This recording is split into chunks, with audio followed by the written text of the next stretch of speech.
하나요? 네, 네, 안녕하세요. 사람들은 왜 애플에 열광하는가를 맡게 된 발표자 아이리스, 김가희 아이리스라고 합니다.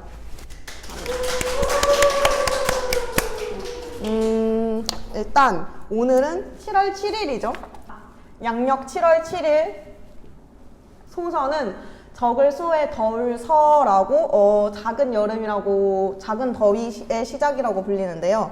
24절기 중 11번째 해당하는 절기로 소설을 전후해서는 장마가 쥐기 쉽고 그리고 습도가 높으면서 온도가 높다고 합니다. 네, 고온 다습이 시작되는 절기라고 합니다. 오늘 7월 7일 목요일인데 사실 오늘도 비가 왔었죠. 오늘 새벽에도. 그리고 앞으로 일주일 후에도 계속 비가 올 예정이라고 합니다. 네.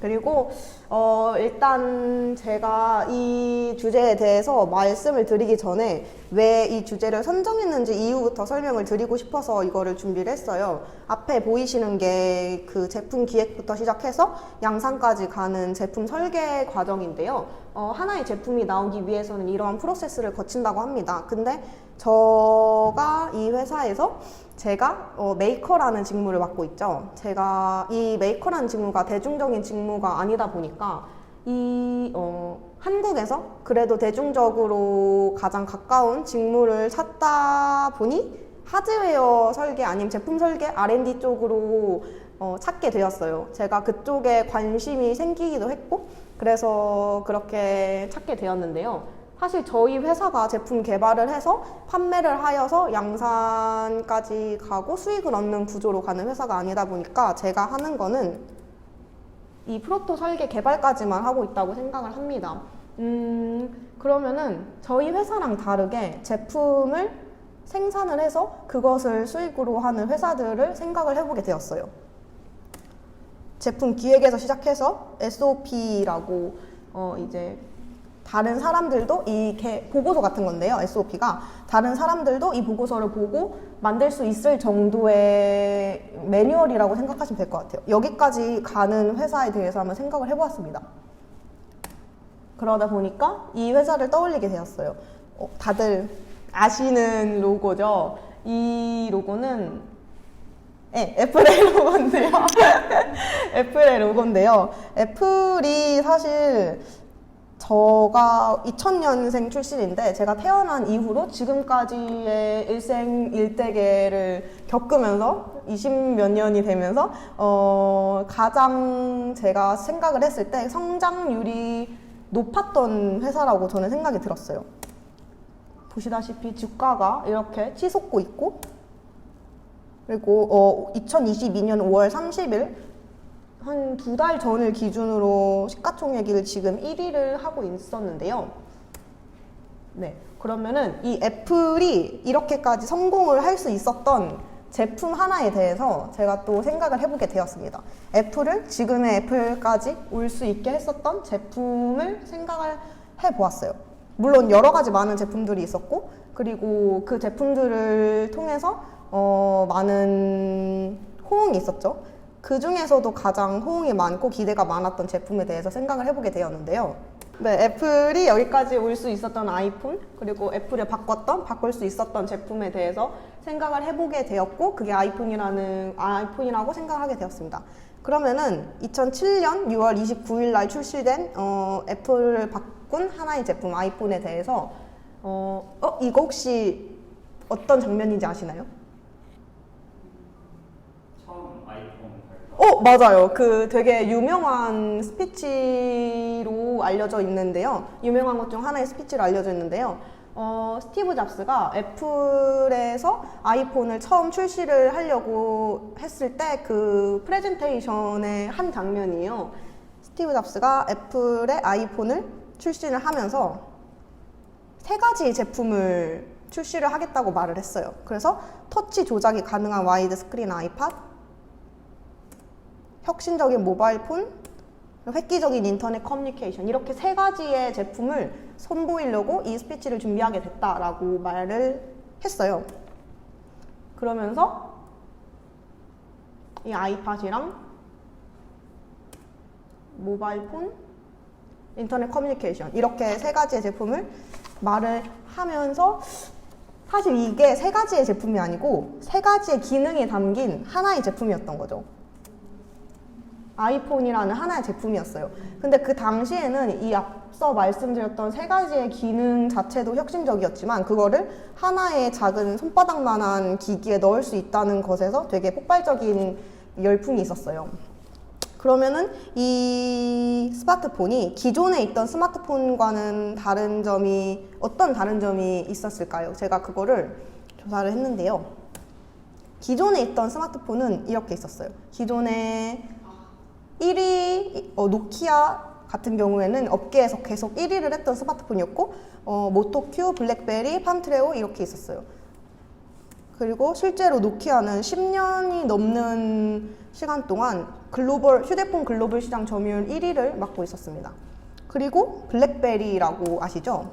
버락 오바마 미국 전 대통령이 2008년 임기를 하면서 이 블랙베리 폰을 임기를 한 후에도 가지고 다녔던 것으로 되게 유명했던 그런 스마트폰 중에 하나였어요.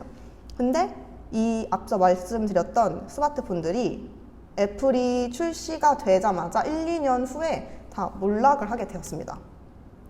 실제로 애플이 출시된 후에 그 당시 1위였던 노키아는 거의 수익 마이너스를 찍게 되었죠. 그리고 애플은 계속 지금 치솟고 있습니다. 그러면은 이 스마트폰들이 앞서 말한 이 네 가지의 스마트폰들과 이 아이폰에 달랐던 점이 무엇이었을까요? 혹시 딱 봤을 때 뭔가 보이시는 게 있는지요? 응? 자판이 없어요. 네, 자판이 없고 또 있을까요? 화면이 커요. 맞아요. 맞습니다. 일단 물리적 버튼들이 앞에 있던 스마트폰들은 있었죠. 그리고 화면의 크기 역시 스마트폰의 크기를 키우지 않는 이상 되게 작을 수밖에 없었어요. 근데 여기다가 터치 조작 기능을 넣었는데요.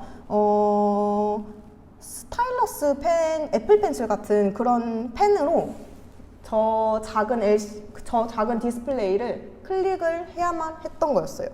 그리고 사실 스마트폰이라는 개념이 정립이 된 게 애플의 아이폰이 나오고 난 후인데요. 그 전에는 PDA 폰이라고 불렀어요. PDA 폰이 퍼스널 디지털 어시스턴트라고 하는 PDA 폰인데, PDA 폰이 뭐냐면은 한 손에 작동을 한 작은 컴퓨터, 초소형 컴퓨터라는 뜻이에요.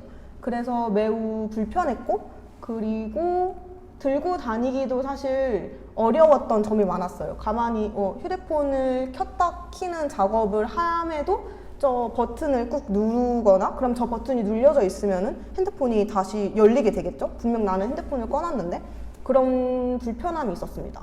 그러면은 더 자세히 제가 애플 아이폰에 대해서 기능을 설명을 해드릴게요.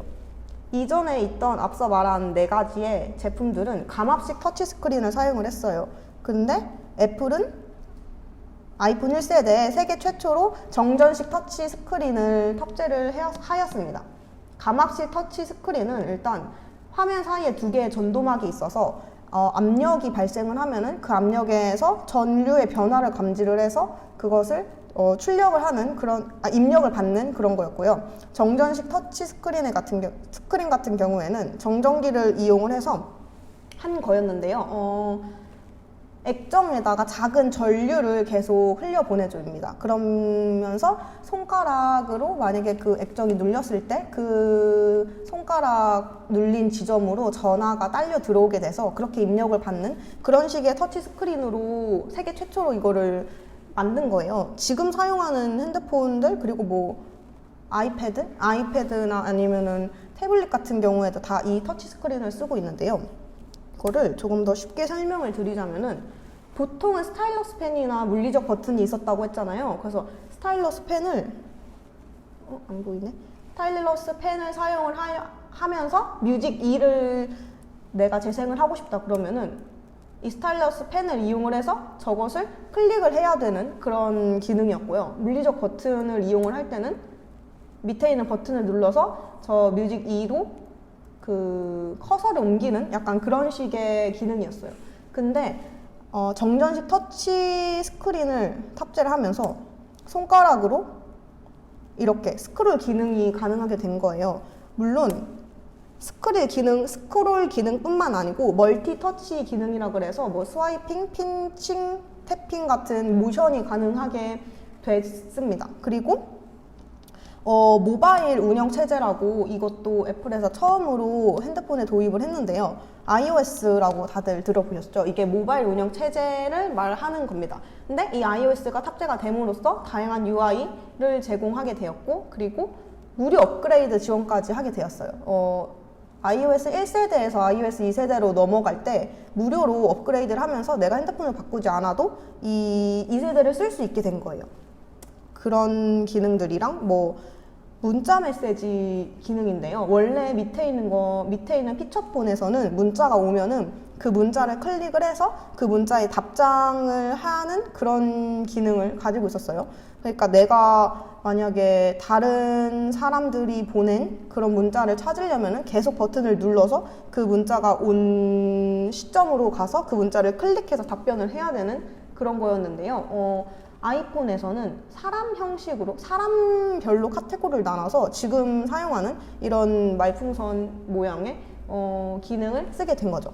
그리고 그 외에도 이 지도 같은 다양한 GPS나 센서들을 이용을 했고, 그리고 그 위에 있는 그 아이콘이 카메라 아이콘이었는데요. 그 당시에 스퀘어 모피즘이라는 기술을 이용을 했어요. 이게 사실 카메라 아이콘을 제품의 형태와 비슷하게 아이콘을 만든 거였는데요. 그 당시에는 사용자들의 부담을 줄여줬다고 해요. 접근성도 높이고 부담도 줄여줄 만한 그런 디자인이었다고 합니다. 이런 디자인들도 같이 넣어서 출시를 했어요. 근데 마냥 열광을 했던 건 아니었어요. 이슈가 몇 개 있었는데요.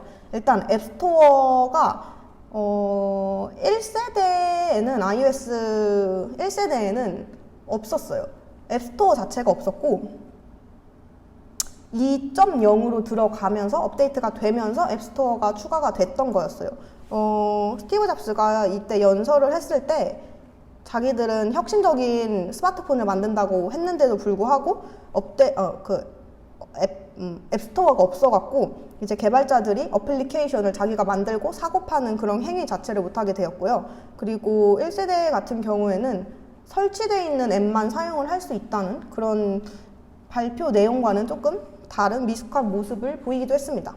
또 문자 메시지 같은 경우에는 피처폰의 경우 수초 이내에 수발신이 가능했다고 해요. 근데 아이폰에서는 그 문자 메시지가 한 몇 분 걸리기도 했었고, 아니면은 아예 수발신 자체가 안 됐다는 그런 이슈도 있었습니다. 또 통신망의 문제로 저희 나라에서는 아이폰 1, 2, 3G 플러스인가? 3GS부터 출시가 됐다고 해요. 한 3년인가 후에 KT가 들려왔다고 합니다. 그동안은 유럽이나 그런 국소적인 국가에서만 이 핸드폰이 출시가 될 수밖에 없었다고 합니다. 통신망의 문제로. 네, 그러면은 이 프레젠테이션이 그리고 이건 여담으로 이 프레젠테이션이 완벽한 프레젠테이션이라고 지금 칭송을 받고 있다고 해요. 출시를 앞서서 기존에 있었던 그 기업들의 오너와는 다르게 유머러스한 말투도 했고, 그리고 센스 있는 프레젠테이션으로 지금 높게 칭송을 받고 있는데요. 그 당시에 지금 이 스티브 잡스가 들고 있는 아이폰이 완제품이 아니었다고 해요.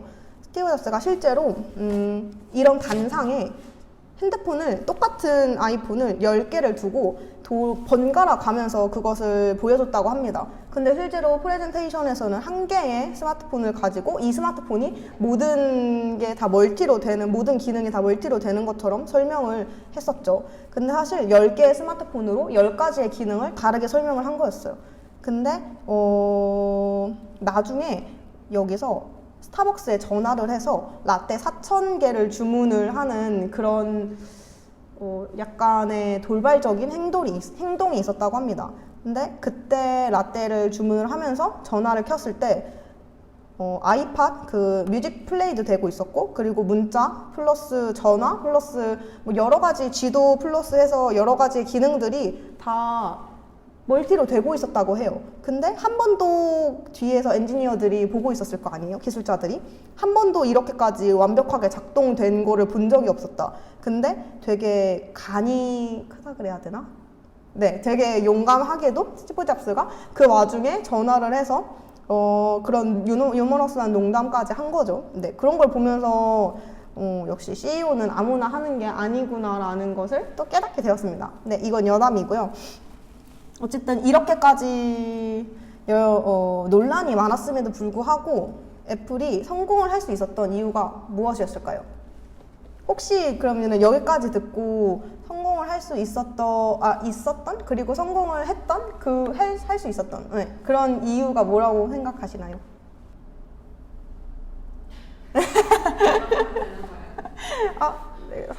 제가 사실 몇몇 분들한테 물어봤는데 디자인 부문에서 굉장한 고객들의 호응을 얻었다는 평도 있었고, 그리고 마케팅이 잘 돼 있었다는 그런 평도 있었어요. 또 다른 점은 기술력의 차이에도 있었고요.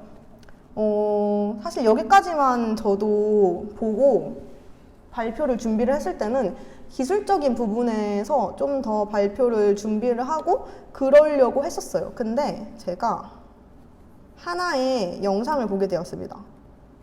네, 그러면은 한번 이 영상을 보겠습니다.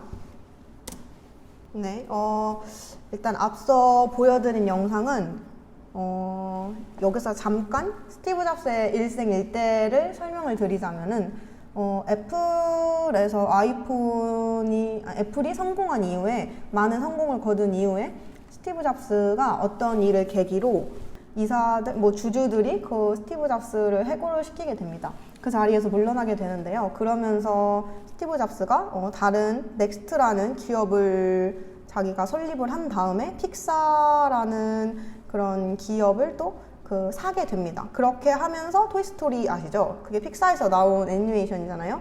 그 토이스토리가 큰 성공을 거두면서 스티브 잡스도 다시 큰 성공을 거뒀고, 그러면서 애플로 다시 복귀를 하게 되는 그런 경험이 있는데요. 앞서 말한 그 영상이 복귀 이후에 스티브 잡스가 세계 기술 개발자들 회의에서 받은 질문이었어요. 근데 스티브 잡스는 빌 게이츠나 아니면은 스티브 잡스와 공동 창업을 한 스티브 워즈니악이랑은 달리 그런 기술적인 하드웨어적인 부분에서 뭐 괴짜 아니면 천재라고 불리진 않았어요. 그냥 정말 성공한 사업가, 그리고 똑똑한 뭐 연설가, 이런 식으로도 지금 계속 네이밍을 붙고 있죠. 그래서 그거를 이제 못마땅하게 생각한 개발자가 질문을 한 거죠, 스티브 잡스에게. 이런 개발이 있고 지금 기존에 있는 그 기술과 스티브 잡스가 앞으로 하려는 그런 기술 도입과 별 차이가 없다, 이런 식으로 말을 해요, 그 개발자가. 근데 스티브 잡스가 이런 말을 하죠. 고객 경험에서 시작을 해서 역으로 기술 개발에 도입을 해야 된다. 그리고 기술을 먼저 개발을 하고 기술을 먼저 개발을 하고 이를 어디에다 판매를 할지 고민을 하면 안 된다. 그리고 고객들에게 어떠한 놀라운 혜택을 제공할 수 있을까? 고객을 어디까지 인도할 수 있을까로 시작을 했지, 기술자들과 둘러앉아서 멋진 기술을 보유하고 있고 이를 어떻게 시장에 내놓을 수 있을까를 고민을 해서는 안 된다. 이런 식으로 아까 말을 한 요약본입니다.